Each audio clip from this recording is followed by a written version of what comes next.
My wife walked through the door, wrapped her arms around me, and kissed me warmly, telling me how much she had missed me during the weekend.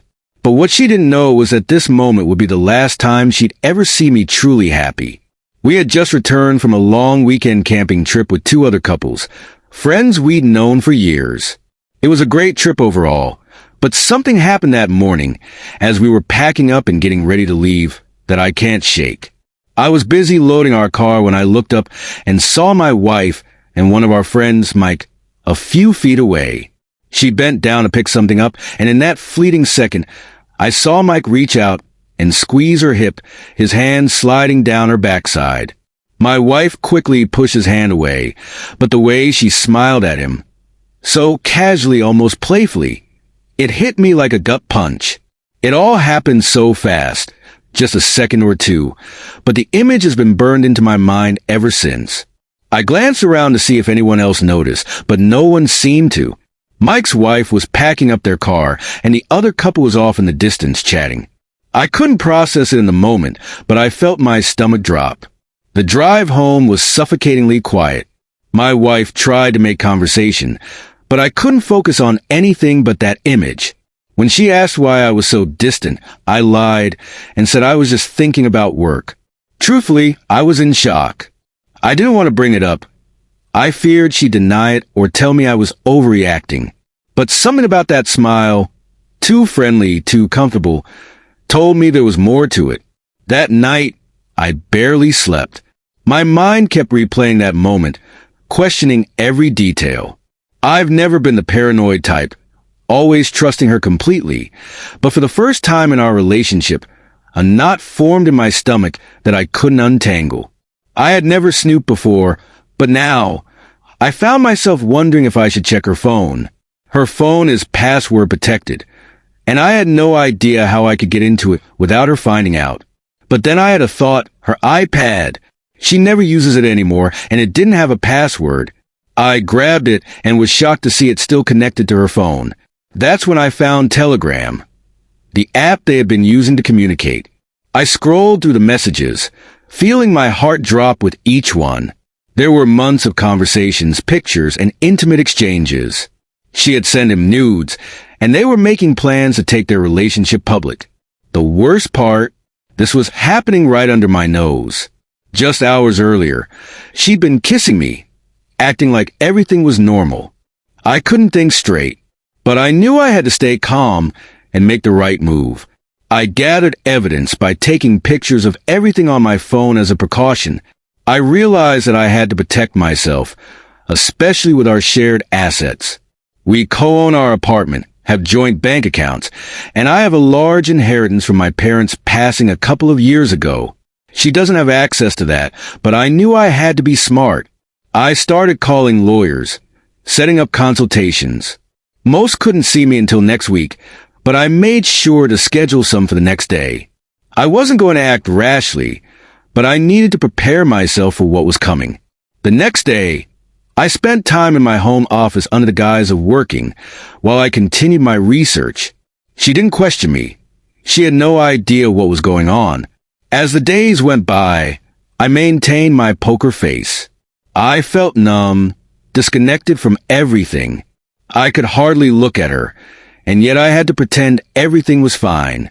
I eventually found a lawyer I trusted, someone who was able to file my divorce papers swiftly. Even though the evidence of infidelity couldn't be used in court, I knew my inheritance was secure. I had made the first step toward protecting myself. I'm still in shock, not angry but overwhelmed. I'm taking it one step at a time, making sure I do everything by the book. The next step will be telling his wife. I'll show her everything I've uncovered, and then we'll see where this goes. I just wish I knew how to feel. I didn't use the money for any marital expenses. Our condo was actually a wedding gift, paid for by both of our parents, each contributing 50% to the down payment. So, one of us will have to buy the other out, or we will both sell it. Last Saturday, I called the other betrayed spouse OBS and asked if we could meet for coffee. I chose that day because, ironically, her husband and my wife had gone away for an overnight trip together. I discovered this through their messages on my wife's iPad. The lies they were telling were that my wife had gone to her sister's house for the weekend to help with the kids, while her sister's husband was away on a business trip. Meanwhile, her husband claimed he was going away for a work-related project. The truth?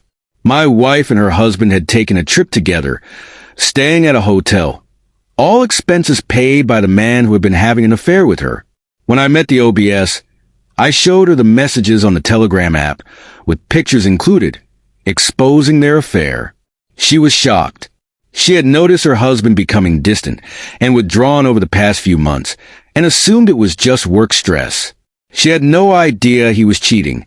Discovering that her husband was having an affair with my wife, who was also her friend, was a devastating blow to her.